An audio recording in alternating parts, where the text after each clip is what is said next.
This is from the first chapter. It's called Where Do Old Birds Go to Die? She lived in the graveyard like a tree. At dawn, she saw the crows off and welcomed the bats home. At dusk, she did the opposite. Between shifts, she conferred with the ghosts of vultures that loomed in her high branches. She felt the gentle grip of their talons like an ache in an amputated limb. She gathered they weren't altogether unhappy at having excused themselves and exited from the story. When she first moved in, she endured months of casual cruelty like a tree would, without flinching. She didn't turn to see which small boy had thrown a stone at her, didn't crane her neck to read the insults scratched into her bark. When people called her names, clown without a circus, queen without a palace, she let the hurt blow through her branches like a breeze and used the music of her rustling leaves as balm to ease the pain.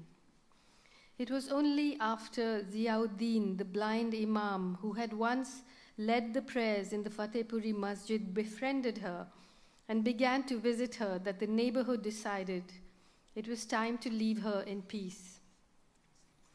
Long ago, a man who knew English told her that her name, written backwards in English, spelt Majnu. In the English version of the story of Layla and Majnu, he said, Majnu was called Romeo and Layla was Juliet. She found that hilarious. You mean I've made a khichdi of their story, she said. What will they do when they find that Layla may actually be Majnu and Romy was really Julie? The next time he saw her, the man who knew English said he'd made a mistake. Her name spelled backwards would be Mujna, which wasn't a name and meant nothing at all. To this she said, it doesn't matter. I'm all of them. I'm Romy and Julie. I'm Layla and Majnu and Mujna. Why not? Who says my name is Anjum? I'm not Anjum. I'm Anjuman. I'm a mehfil. I'm a gathering of everybody and nobody, of everything and nothing. Is there anyone else you'd like to invite? Everyone's invited. The man who knew English said it was clever of her to come up with that one. He said he'd never have thought of it himself. She said, how could you have with your standard of Urdu? What do you think? English makes you clever automatically? He laughed. She laughed at his laugh. They shared a filter cigarette. He complained that Will's navy-cut cigarettes were short and stumpy and simply not worth the price. She said she preferred them any day to Foursquare or the very manly red and white. She didn't remember his name now. Perhaps she never knew it. He was long gone, the man who knew English, to wherever he had to go. And she was living in the graveyard behind the government hospital.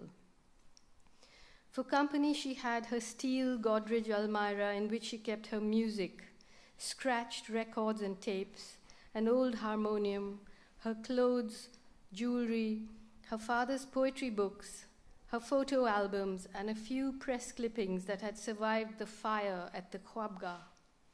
She hung the key around her neck on a black thread, along with her bent silver toothpick.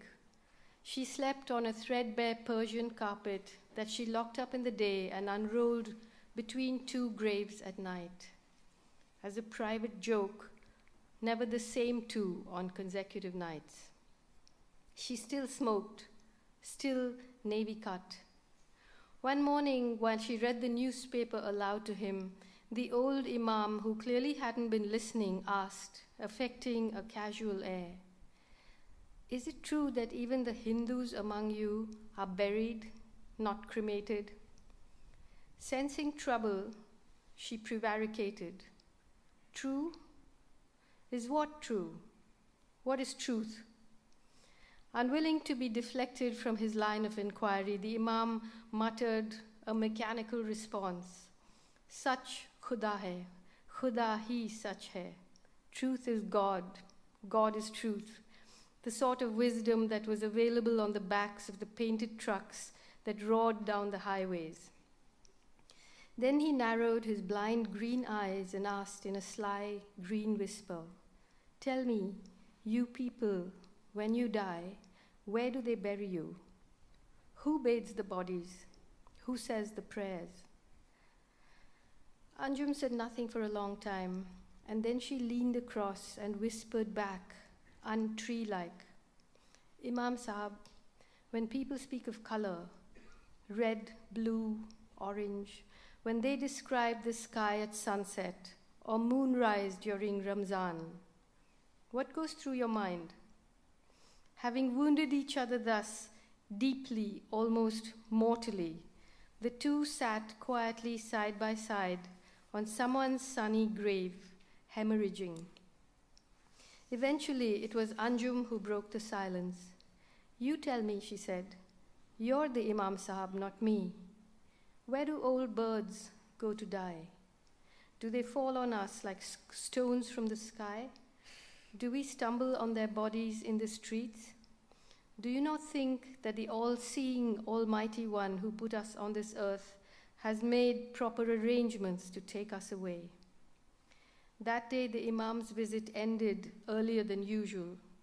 Anjum watched him leave, tap, tap, tapping his way through the graves, his seeing eye cane making music as it encountered the empty booze bottles and discarded syringes that littered his path. She didn't stop him. She knew he'd be back. No matter how elaborate its charade, she recognized loneliness when she saw it. She sensed that in some strange, tangential way, he needed her shade as much as she needed his. And she had learned from experience that need was a warehouse that could accommodate a considerable amount of cruelty.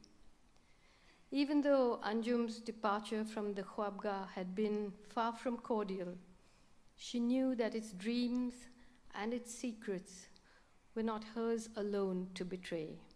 Thank you.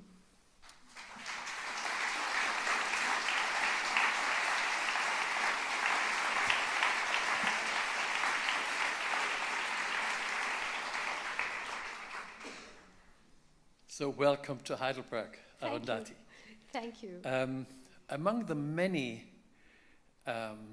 impressive characteristics that are called to mind whenever people talk about you, there are adjectives sound like horrible, yeah. bravery, there's fearlessness, toughness. You yourself, you call yourself a tree deeply rooted, with deep roots. I think considered your environment, fearlessness is not a big word that describes your actually daily life. But behind that fearlessness is persuasion, there are values, there are principles. And I would like that you tell us a little bit about your upbringing, about your educational, your intellectual education. Where were your heroes? Did you have mother, brother, teachers?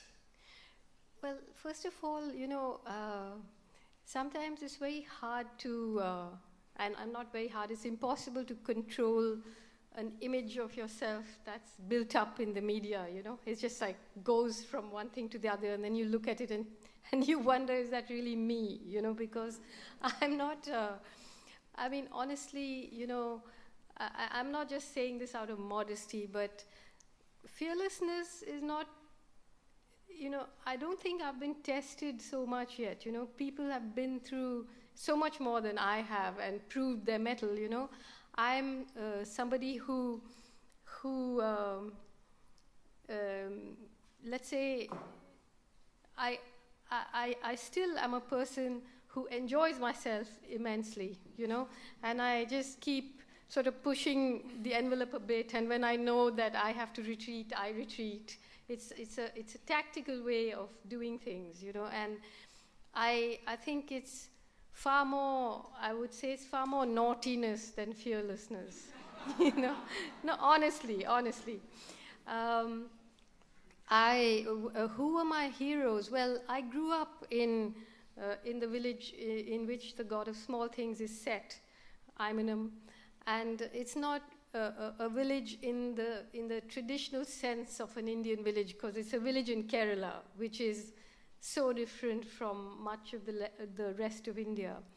And so I grew up in an odd way, though, because it's a very parochial place, and my mother's family, my mother comes from a community of people who are called Syrian Christians.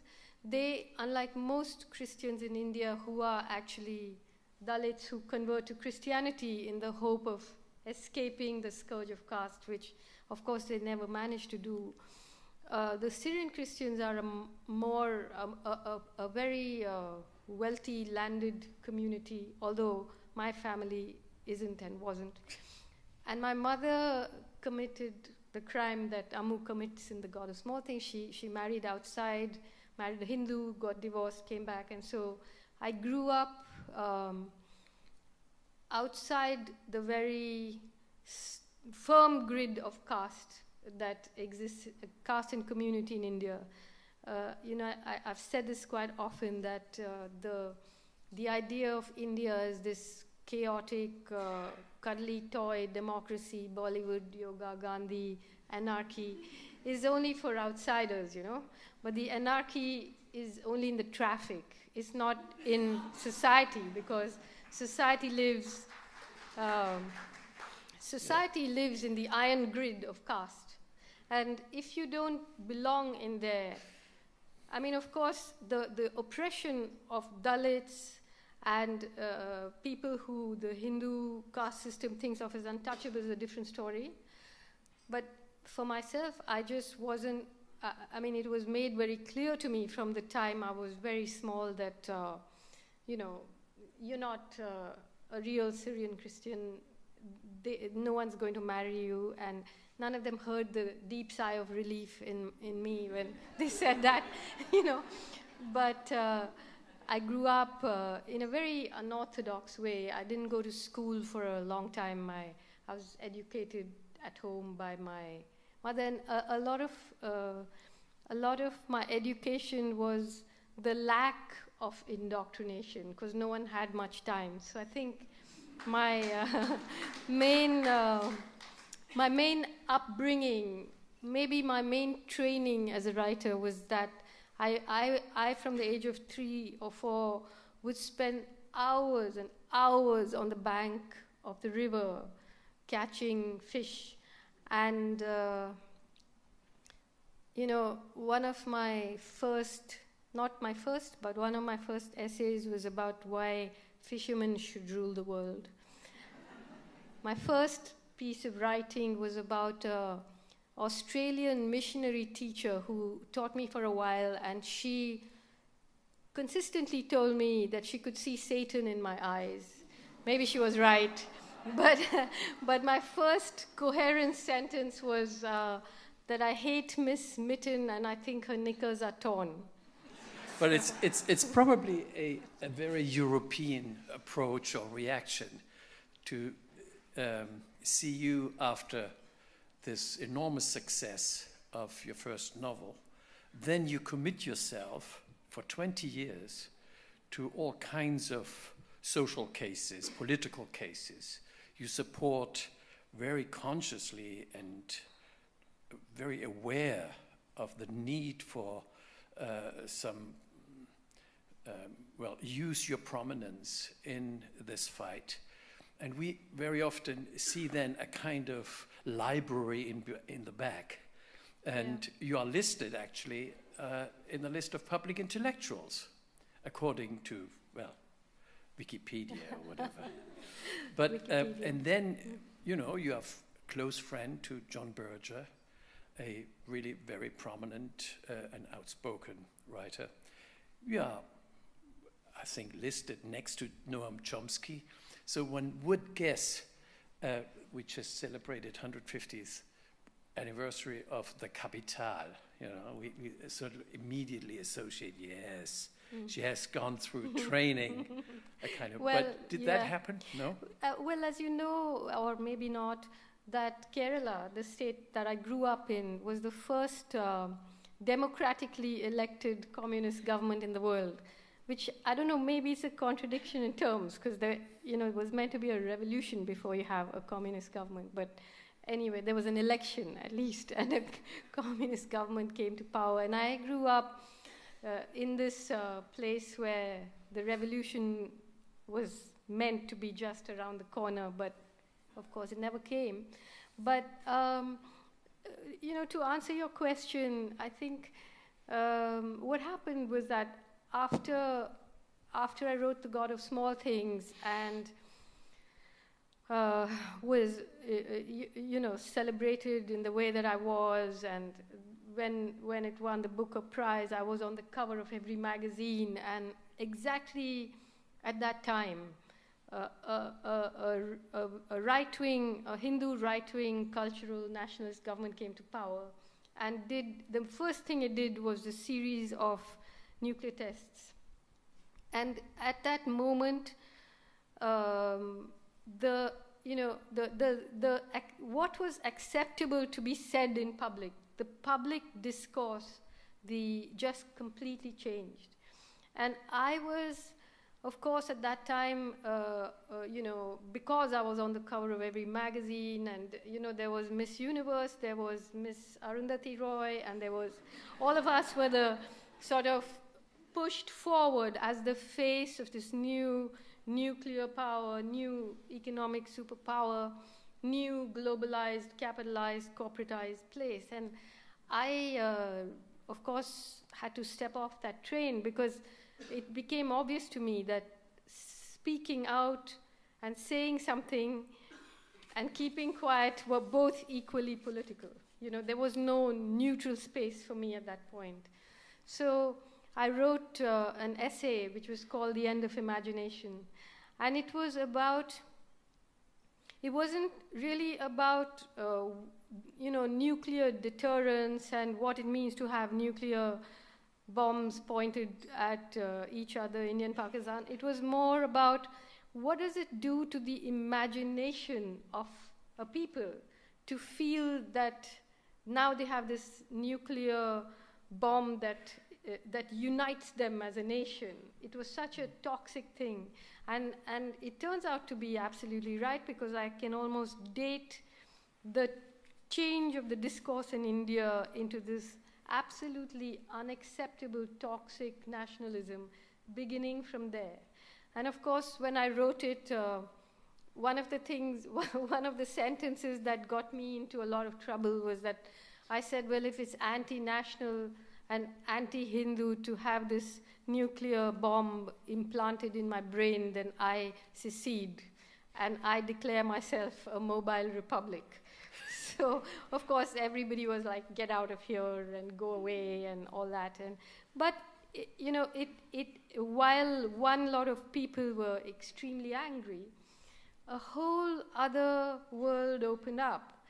And so my library, as you call it, was really the traveling deep into the valleys, the mountains, the rivers, the conflicts. And because you cannot, like in India, you can't just roll into a village. You have to, everything depends on how you go in, who you go with.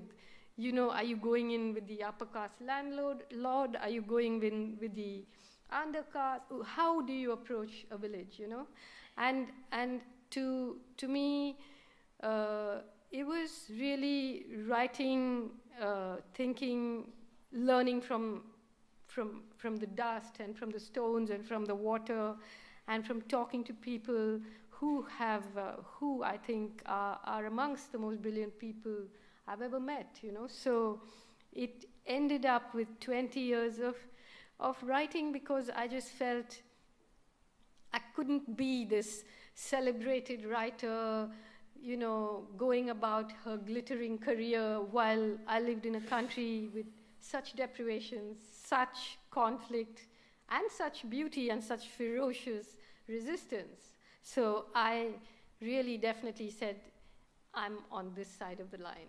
So, but you sort of initially, you said, you talked about your modesty.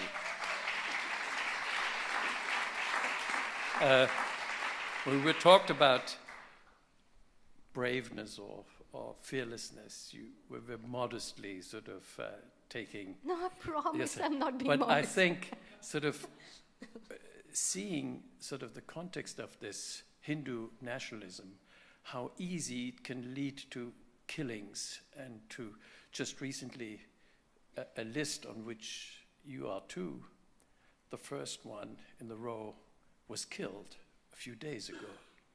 So what does it need to write such an outspoken text, or whether essay or novel, in this kind of, is it the ability, the subtlety of deciphering a reality where you appear, where you speak? And No, totally. I mean, there is no single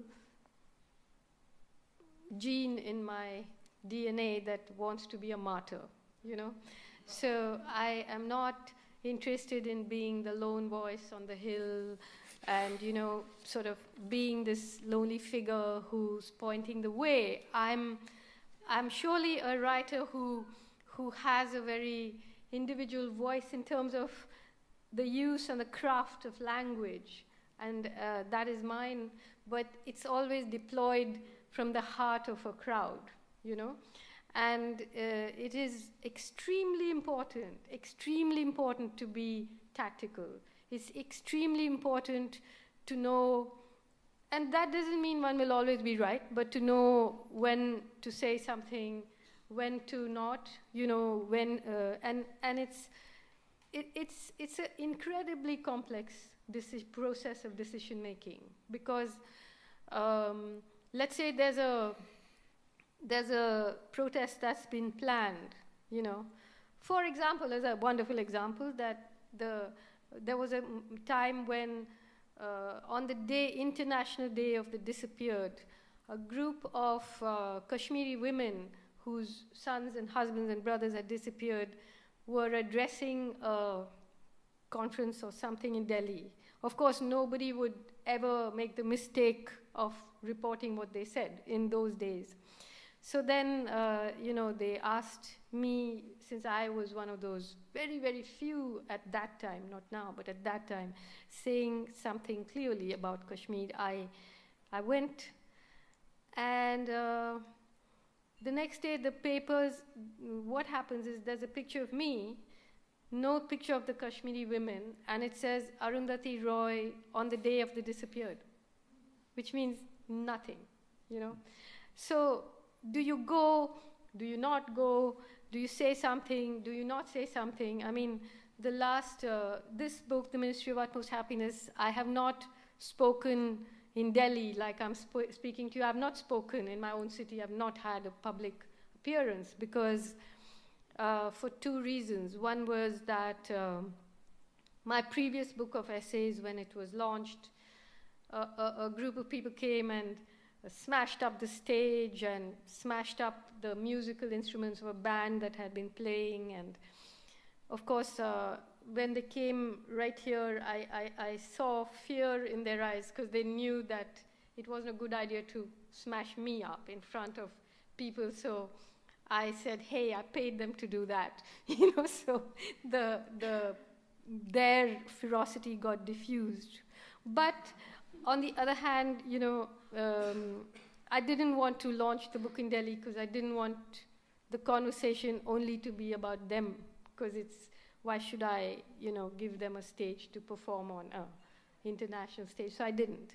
I'll do it in my time, you know. So these are things you have to think about, and you don't know what will happen. I mean, Gauri Lankesh, it was the journalist who was shot last week. She mean, it was a new border that had been bridged by them, which is, it hasn't happened that they go and shoot a woman down like that. They've done it to many men. And you don't even know who is the they, because there are all these shadowy right-wing vigilante groups, and you don't know who's pulling the strings and who's pulling the trigger. Yeah, and is there a rule of law that these crimes are persecuted? No, in India, the chances of your being persecuted if you have been involved in mass murder are very small, or in assassination. It depends on who is murdered and who is raped, and you can be beaten to death on the street by a mob because someone spread a rumor that you were eating beef if you're Muslim. But you can get away with killing many people even when it's filmed and even when the killers come and boast about it, It's so interesting what you're telling us. We hear a lot in German television and media about Putin and whatever kind of dangers journalists are in there, or in Turkey at the present, but very little of India. In India is sort of stereotyped by yoga, Gandhi, as IT a little bit, but basically we still get our honey out of romanticism. And I think one hope is that everyone who reads Arundhati's books will get more reality. You, in this new book, Kashmir conflict has a very important role, even though the book itself, in a way, is also linked with 9/11 and the consequences for Muslims and actually the Hindus are very proud and very happy that they get this kind of foreign support. Did Kashmir turn up in this story? Did you do the research in Kashmir, or was that by accident coming in? No, I'm not the kind of novelist who does research. Somehow it seems quite a cold activity for me. So the Ministry of Utmost Happiness is not really about issues. It's not. It's about the air we breathe there. And it so happens that people generally, to avoid writing about caste, to avoid writing about Kashmir, to avoid writing about politics when it kicks down your door at 3 a.m, is actually a very complicated yoga position, And when people ask me about the fact that my book is political, it's unashamedly political, and so was The God of Small Things, because that's what's in the air, That's to try and to be able to have huge departments of Indology and studies of identity and nationalism, and not mention Kashmir and not mention caste, is a great art practiced by many liberal and left intellectuals as well, So the book is not about, to me, the essays that I wrote for the last 20 years now, these are interventions, they are arguments, they are empirical, they are moral, moral for me, they are always written at a time when something is closing down, and it's an urgent need, I feel, to blow that space open and to change as much as I can the paradigm of the argument that's taking place. But when I write a novel, I have no such urgency. I have taken my time over this because is not about trying to make Western readers look at India or Indian readers, Northern readers look at this. It's about constructing a universe. It's about inviting people to walk through it. It's about love as much as it is about war. It's about poetry as much as it is about poverty. It's about people with huge, massive hearts as much as it is about how human society divides itself. It's about how people can blur the boundaries between life and death. So in this graveyard, Anjum eventually slowly starts to encroach on graves and builds a guest house, which she calls the Jannat guest house. And so you have a Jannat, meaning paradise in Urdu. So you have the Jannat guest house over a Delhi graveyard. And in Kashmir, which is often called Jannat for its physical beauty, you have a Jannat covered by graveyards. And really, you can't tell our stories, however private, however personal, however intimate, without saying that this is the air that goes into our lungs. This is what becomes oxygen in our veins, and we've got to think about it and write about it, Okay, so shall we have a German part now? Sure. Okay.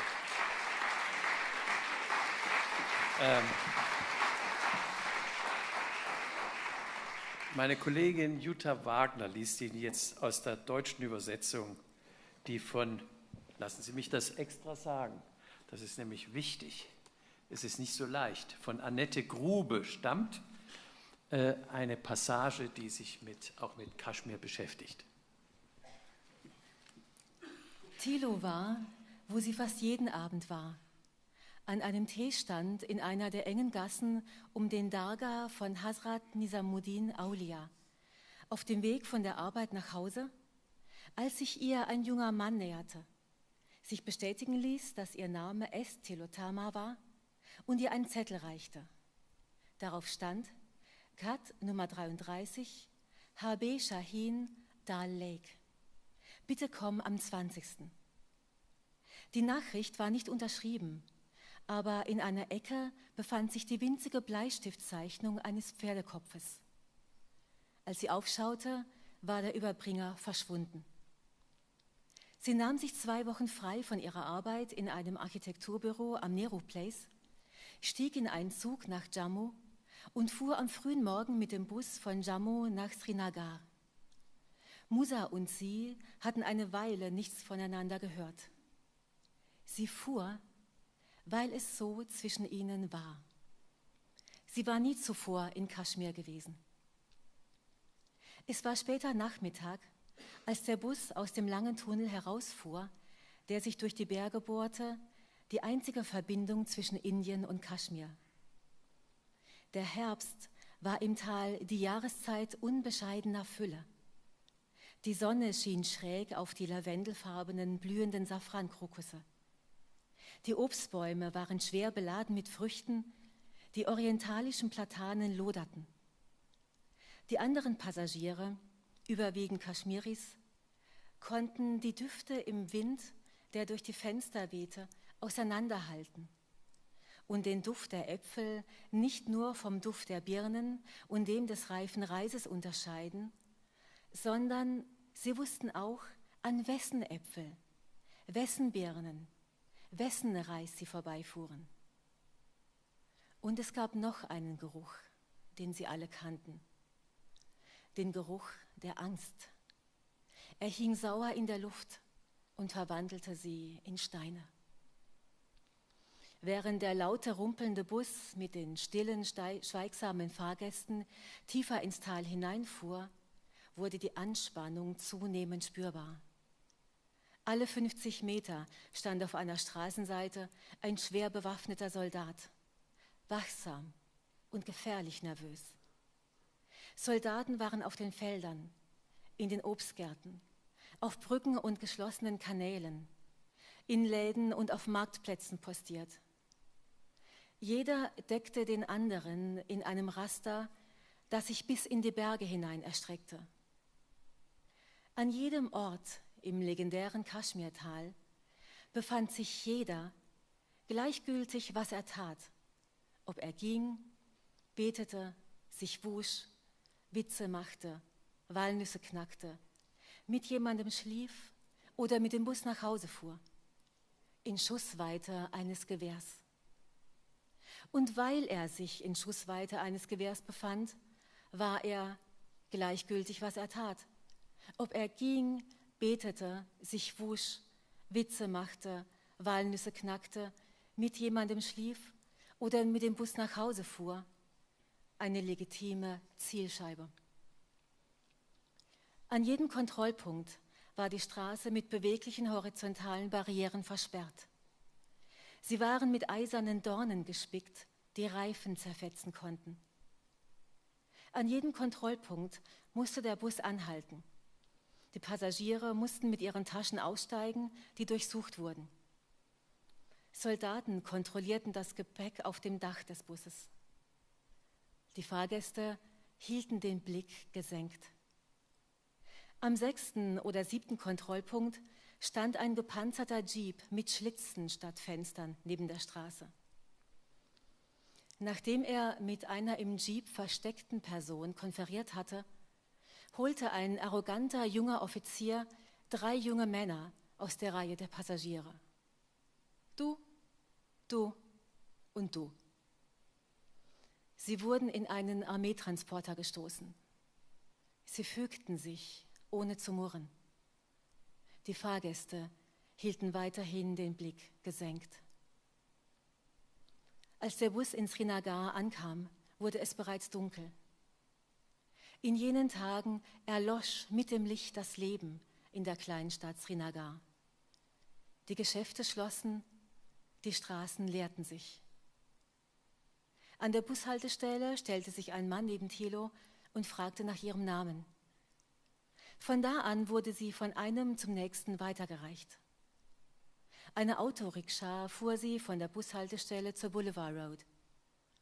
Über den See brachte sie eine Shikara, die keine Sitzgelegenheit bot, so dass sie auf bunten, mit Blumen gemusterten Kissen halb liegen musste.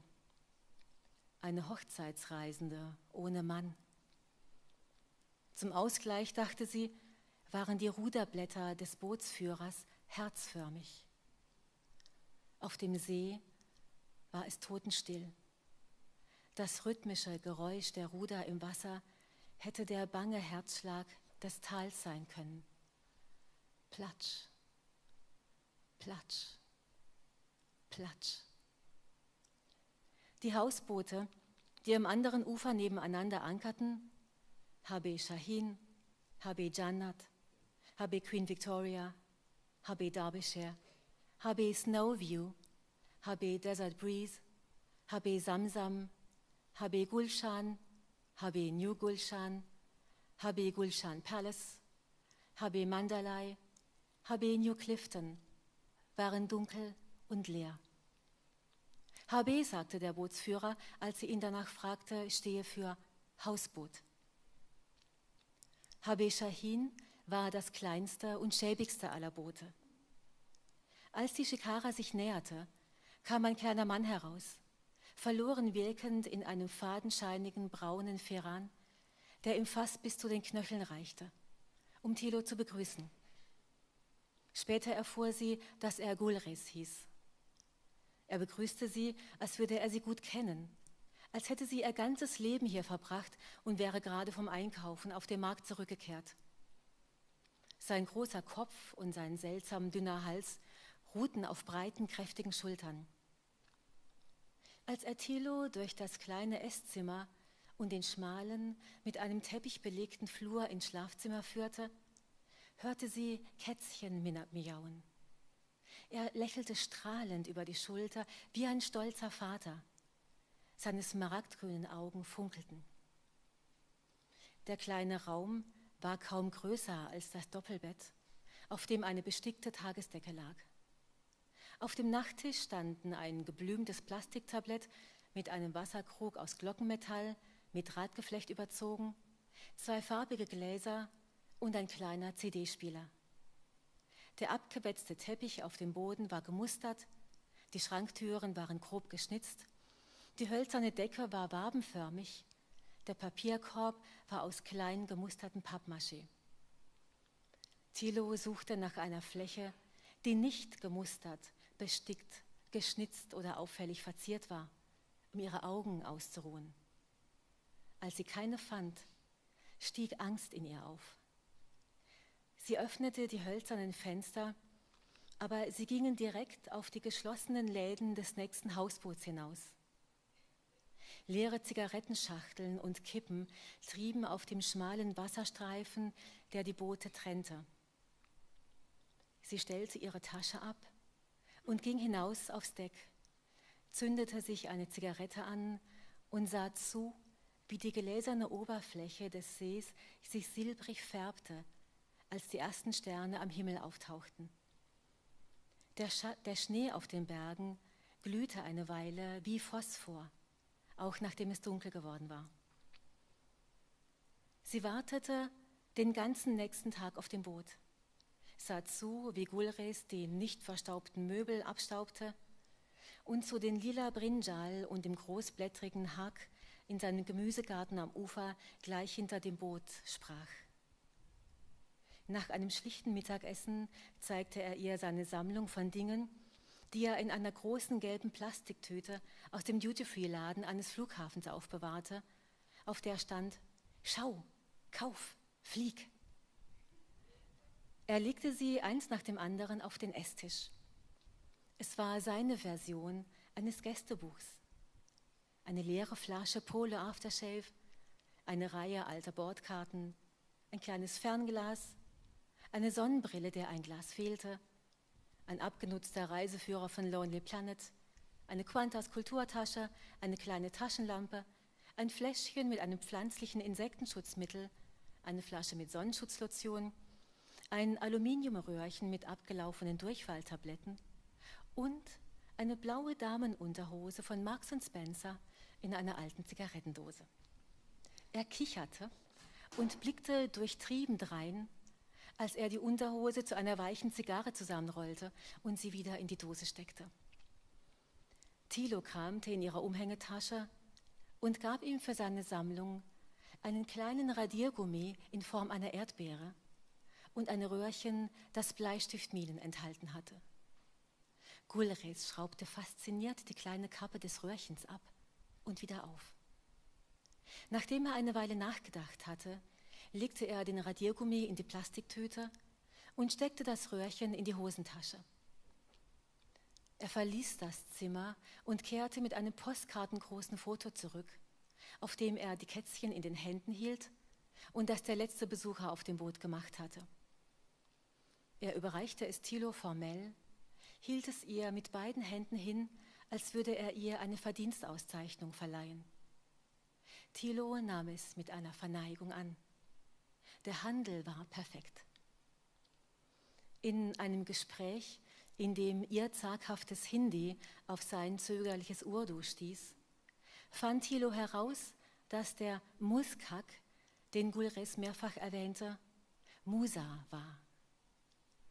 Er holte einen Ausschnitt aus einer Urdu-Zeitung, auf dem alle die abgebildet waren, die am selben Tag wie Miss Jabin und ihre Mutter erschossen worden waren. Er küsste den Ausschnitt mehrmals, deutete auf ein kleines Mädchen und eine junge Frau.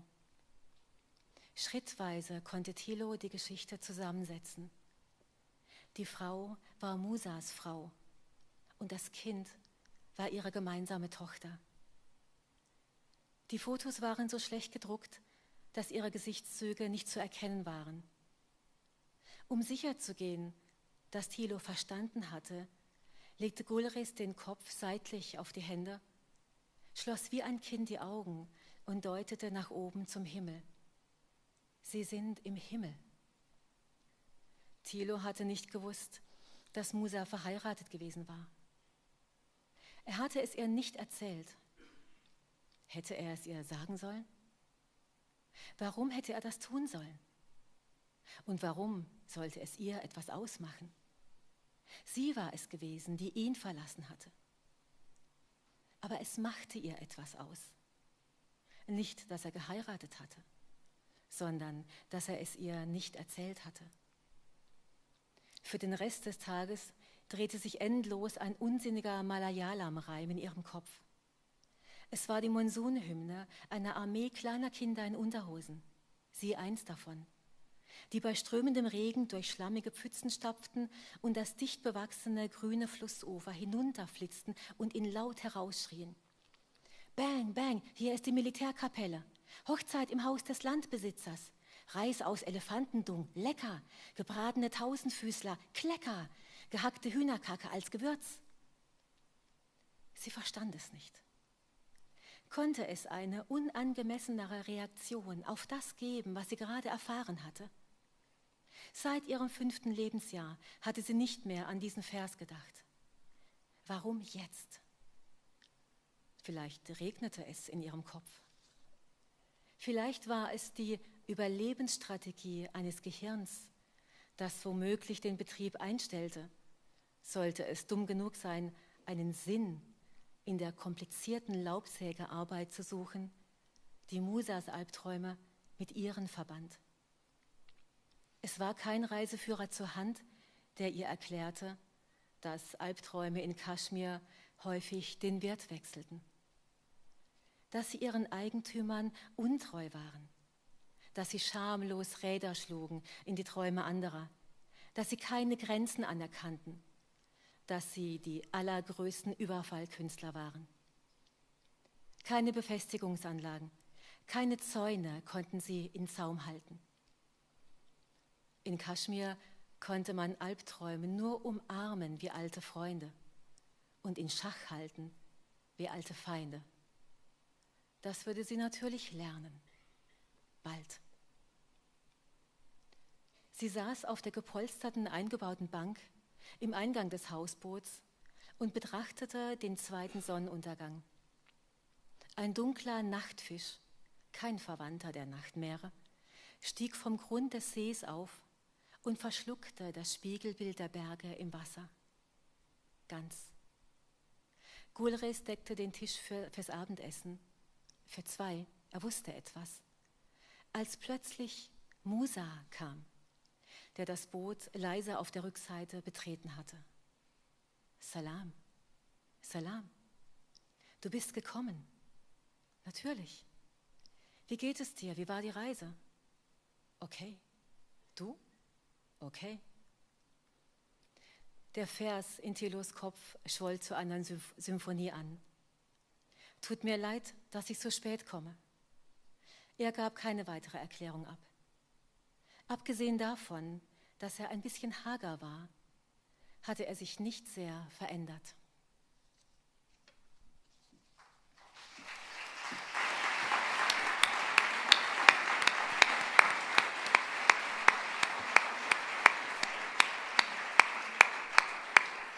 Yes. Now, you're writing the novel in English. And one could imagine that, and you express this many times,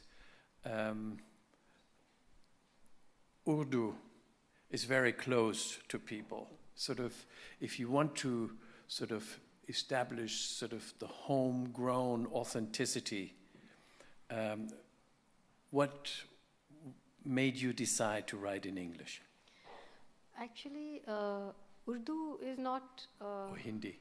Yeah, Urdu and Hindi, there's Kashmiri, there's Malayalam. So, in fact, the truth is that this debate about authenticity now is a somewhat old one, you know, because there is no such thing.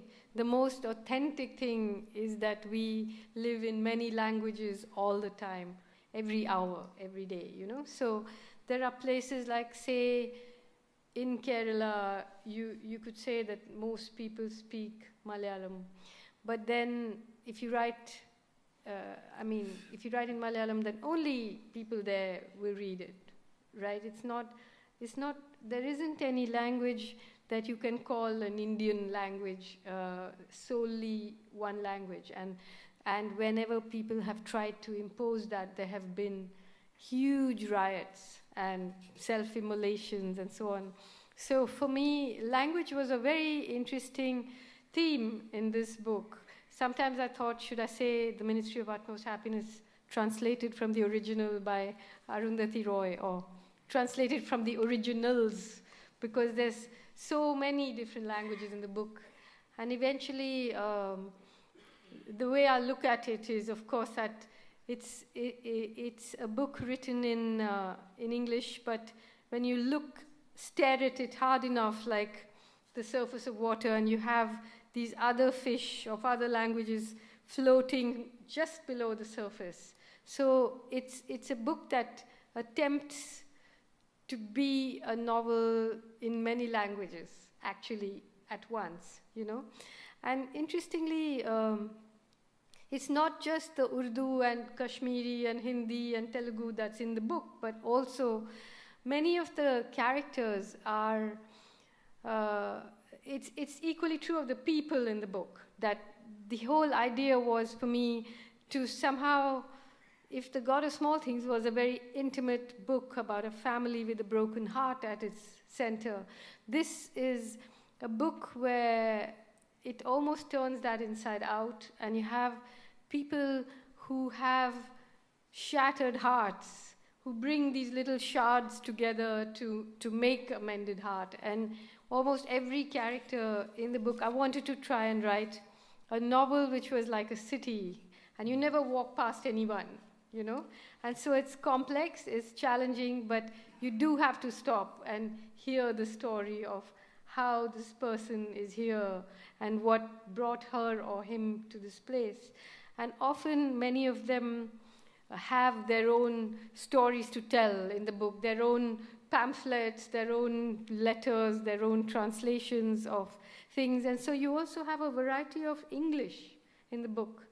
And, you know, earlier in the colonial time, and also until much recently, the British and then many writers who are almost British try to, in a way, make fun of Indian English, not trying to imagine how ridiculous they might sound if they were speaking Hindi or Malayalam or any other language. And here, actually, the English of each of these people is different and is informed by the language they know. So even its unusual grammar is given grace and space by the language that they know other than English. You know, so it's a lot of experimentation on the language front in the book.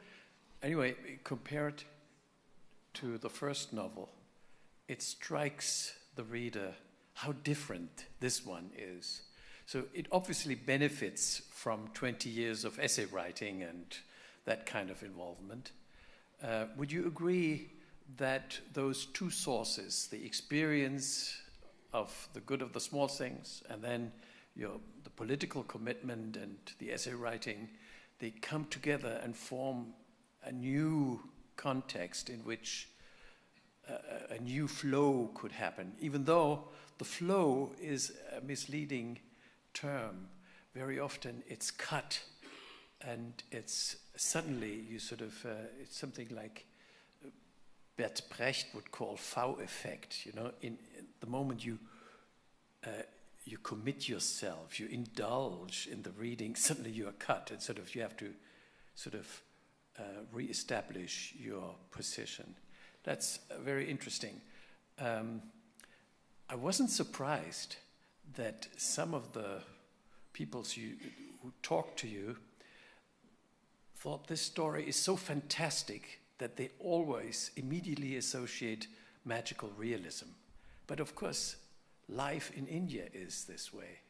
Well, yeah, I mean, often I think people, you know, Western people who have a very different reality think that the reality that they don't know is magical. Whereas actually, yeah. But actually, for example, a lot of, in fact, I asked someone, I said, tell me one part of this book which you think is magical realism.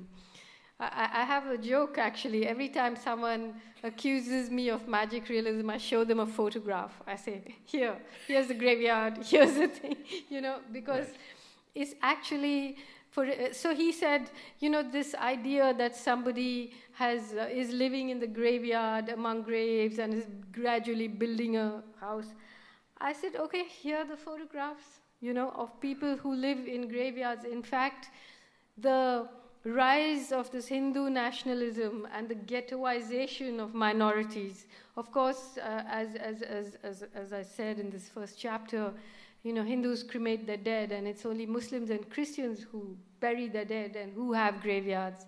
So those graveyards also becoming like ghettos, So if you go to a shrine or a place where you have many graves of Muslim saints or Muslim people, and even graveyards, you'll find lots of people living around them and in them. There's nothing magical about that. It's absolutely stark reality, Yeah. So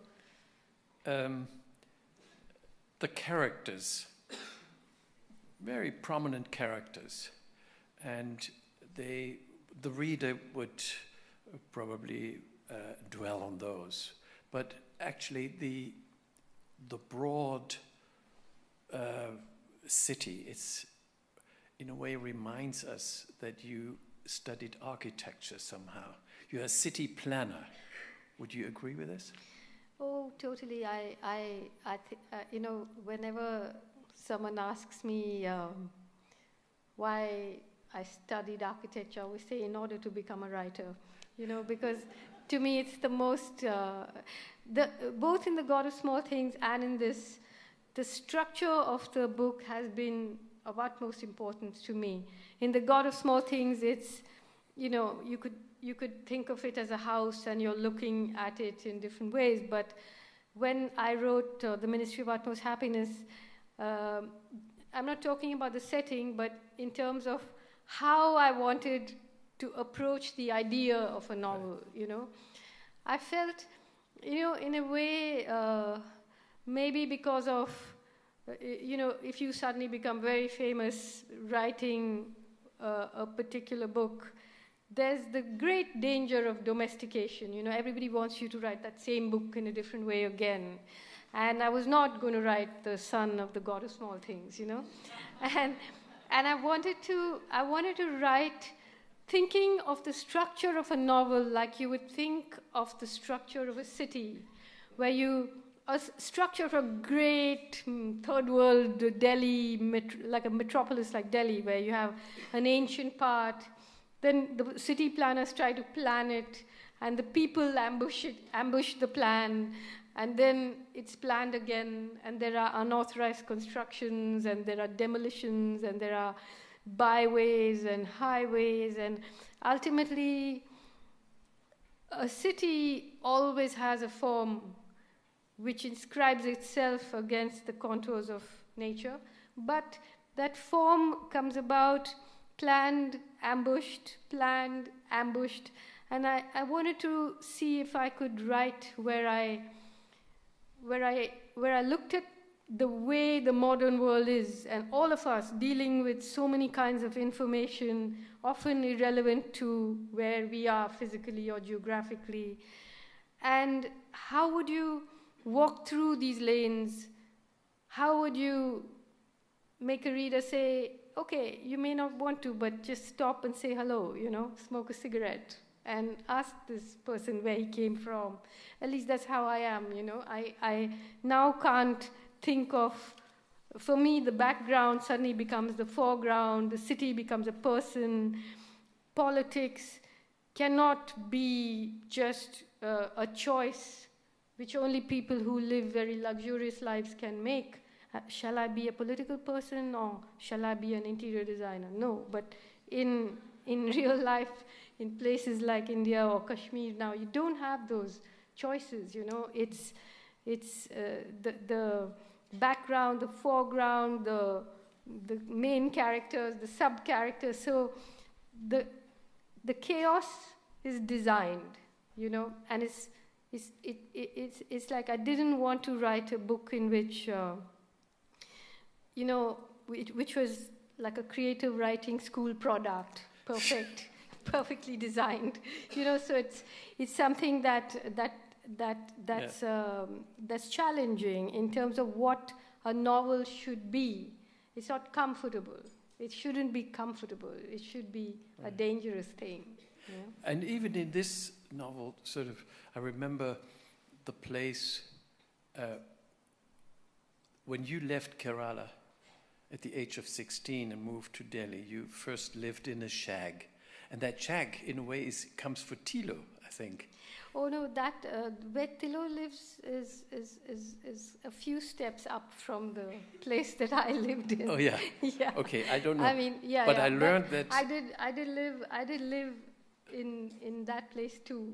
You know, which is right next to the shrine of a Sufi saint who's very beloved in Delhi, called Hazrat Nizamuddin Aulia, and yeah, she lives there. And she actually, the characters in this book, Anjum, who I read about, Tilotama, who you read, and I mean, who was read to you about, and the others, all the characters have these borders running through them. Right. So Anjum is born to a Shia Muslim family in Old Delhi, and born a boy called Aftab, and then she becomes a woman and actually lives in another house in the old city, along with several other people who are similar to, but not exactly like herself. Tilotama has a border of caste running through her, like she doesn't know who her father is, and in my mind, really she's the daughter of Ammu and Velita, had the God of Small Things ended differently. And one of the other major characters is an intelligence officer called Biplab Das Gupta, who's called Garson Hobart by his friends, because that's a character he plays in one of his college plays. And in a way, he has a border running through him too, because half of him speaks with the voice and the ability to wait that a state has. You know, he has that. He can watch a murder before his eyes and put it into a historical context and not react to it. And the other half of him is a sort of thwarted, shambling, drunken lover who's very, very clear-eyed about himself and about the situation, and has a very important perspective. In a way, he's a character who'd be my, you know, who I would like to argue with. So it was a piece of madness writing him, because I didn't want a, you know, easy villain sort of person. That in a way is a feature of the whole novel, that you have on one side you have a lot of brutality and atrocities of tremendous amount. On the other hand, you have this gentle moment. My colleague was just reading about sort of this meeting between Tilo and Musa. Very gentle, very refined, and sort of that in a way evokes a kind of India that has similar features. At the same time, you have all these violent rapes and so on. On the other side, it's such a country of so many colors and flavors and richness and traditions that one could imagine there is a reason why you do not go into exile. Yeah. Because you love that country. And could you imagine a solution for this patchwork of castes, of religions and so on, that could make India a polyphonic utopia? Well, somebody asked me, you know, firstly, I don't think in terms of countries, you know, so I don't even know what we mean when we say India, because India's boundaries were drawn by the British, and then, suddenly they became 3 countries, Bangladesh, Pakistan, and India. The violence of partition and the violence of assimilation of people who didn't want to be assimilated, all of that goes on. And to me, a country I think of as a perhaps necessary municipal administrative unit, but I don't have any great feelings of patriotism. But I love the place that I live in because I know it, and I feel that as a writer or as anybody who tells stories, if you can only tell one kind of story, then it's not a real story. To be able to witness without blinking the violence. There's a quote in this book by James Baldwin, which is very, very important to the book, which says, "And they would not believe me precisely because they knew that what I said was true." So the violence is not invented. In fact, each of the acts of violence is something that really happened in the time it happened, But yet, how do people who go through that continue to live with the grace that they continue to live with? How do they continue to live? I mean, someone asked me about what it is that keeps me there, and I said, it is the fact that there is an imagination, which a wilderness of the mind, which has not been colonized and conquered yet. There is a living way of believing that there is another way to be happy. There is another thing that you can call civilization. And it's being suffocated, but it's still alive, and is still being fought for by thousands of people. And this, to me, is the most precious thing about that place. Yeah.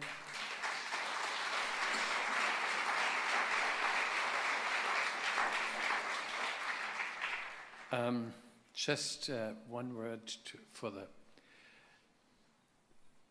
there is the initial wonderful character, a hijra. Now, that as a social phenomenon is quite challenging for Europeans. This kind of taken for granted that this transgender citizens participate, can get even elected, lead many Europeans to associate India as a very liberal country. Now, is that true? Is sort of the acceptance of such a character? It's a country, as I keep saying very often, it's a country that lives in several centuries simultaneously. And you see how there are certain practices which in the feudal times, in the Mughal times, or even the medieval times, were not perhaps legally prescribed as acceptable, but they were practiced.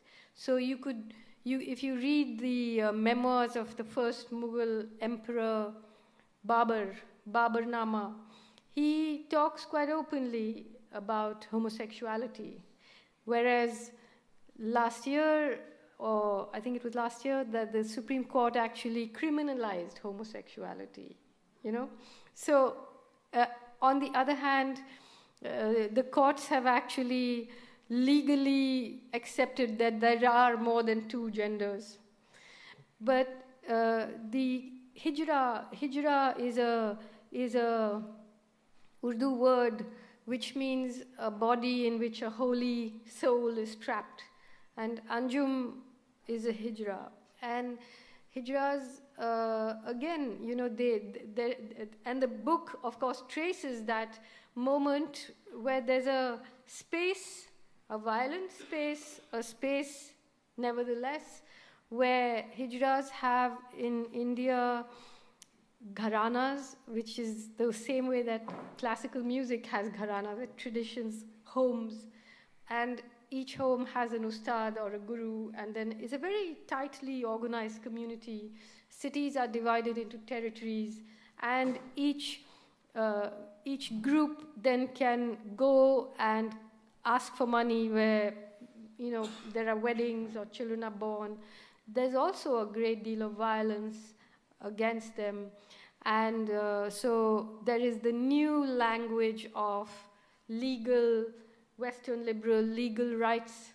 And it's all sort of happening simultaneously. So in the book, there's a moment where Anjum, who's always sought out by these foreign correspondents because she's the, you know, story, the Delhi story, that the must-do Delhi story before anyone leaves their posting. And then gradually she gives way to the new person in the Khwabgah, the House of Dreams where she lives, who knows the language of rights and NGOs. And Anjum is one of the old exotics who's sort of, you know, retired. Did irony help you? I beg your pardon? Irony, the concept of irony, which even sort of appears in a way in the title, Utmost Happiness, and we are then introduced to what it means to Dalits and so on. Is that a means for you for accuracy in the description, for distancing, of course, and then accuracy of the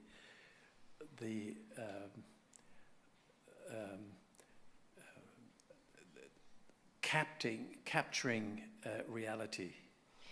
Well, you know, I do believe that, you know, for a writer, just as for an athlete or a dancer or a musician, it's really important to be able to span the spectrum of what you do, you know? You can't be just pitched in one place. So everything is a part of this universe. Irony, horror, humor, absurdity, vulgarity, obscenity, love, you know, it's all part of the universe that one writes about. And I think even I wouldn't really say that the title is ironic, because there is a quest for and sometimes those moments of happiness are recognized in the most unusual ways, in the most unexpected places. And I think when you were asking me, you know, is there some place where, is there some utopia that one can dream about in that place that is called India? I'd say that, you know, the really painful thing about it is that it is a place where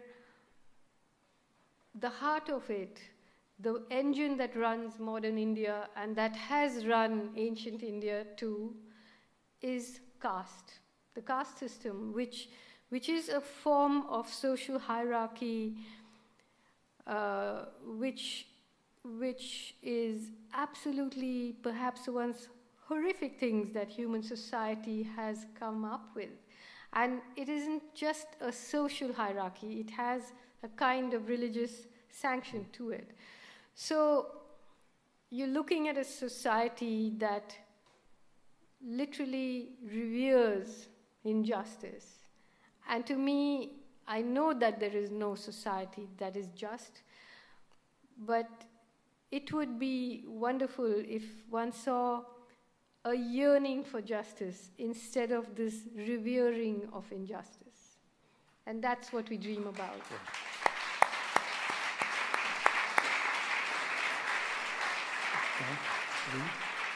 Sure. Okay, so we didn't ask for questions, is it? Okay. Anyway, I'm just going to end with a short reading. This is about Delhi, and it's a chapter called The Nativity. In fact, since we talked about language, I must say that the chapter begins with a quote from Neruda, which says, "In what language does rain fall over tormented cities?" And this chapter is called The Nativity. It was peacetime, or so they said. All morning a hot wind had whipped through the city streets, driving sheets of grit, soda bottle caps, and beady stubs before it, smacking them into car windscreens and cyclists' eyes. When the wind died, the sun, already high in the sky, burned through the haze, and once again the heat rose and shimmered on the streets like a belly dancer. People waited for the thunder shower that always followed a dust storm, but it never came. Fire raged through a swathe of huts huddled together on the river bank, gutting more than 2,000 in an instant. Still the amalthas bloomed, a brilliant, defiant yellow. Each blazing summer it reached up and whispered to the hot brown sky, "Fuck you." She appeared quite suddenly a little after midnight. No angels sang, no wise men brought gifts, but 1,000,000 stars rose in the east to herald her arrival. One moment she wasn't there, and the next, there she was on the concrete pavement, in a crib of litter, silver cigarette foil, a few plastic bags, and empty packets of Uncle chips. She lay in a pool of light under a column of swarming, neon-lit mosquitoes, naked. Her skin was blue-black, sleek as a baby seal's. She was wide awake but perfectly quiet, unusual for someone so tiny. Perhaps in those first short months of her life, she had already learned that tears, her tears at least, were futile. A thin white horse tethered to the railing, a small dog with mange, a concrete-colored garden lizard, 2 palm-striped squirrels who should have been asleep, and from her hidden perch, a she-spider with a swollen egg sac watched over her. Other than that, she seemed to be utterly alone. Around her, the city sprawled for miles, 1,000-year-old sorceress, dozing but not asleep even at this hour.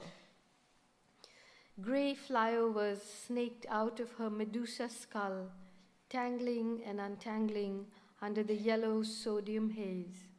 Sleeping bodies of homeless people lined their high, narrow pavements, head to toe, head to toe, head to toe, looping into the distance. Old secrets were folded into the furrows of her loose parchment skin. Each wrinkle was a street, each street a carnival, each arthritic joint a crumbling amphitheater where stories of love and madness, stupidity, delight, and unspeakable cruelty had been played out for centuries. But this was to be the dawn of her resurrection. Her new masters wanted to hide her knobby, varicose veins under imported fishnet stockings, cram her withered tits into saucy padded bras, and jam her aching feet into pointed, high-heeled shoes. They wanted her to swing her stiff old hips and reroute the edges of her grimace upwards into a frozen, empty smile.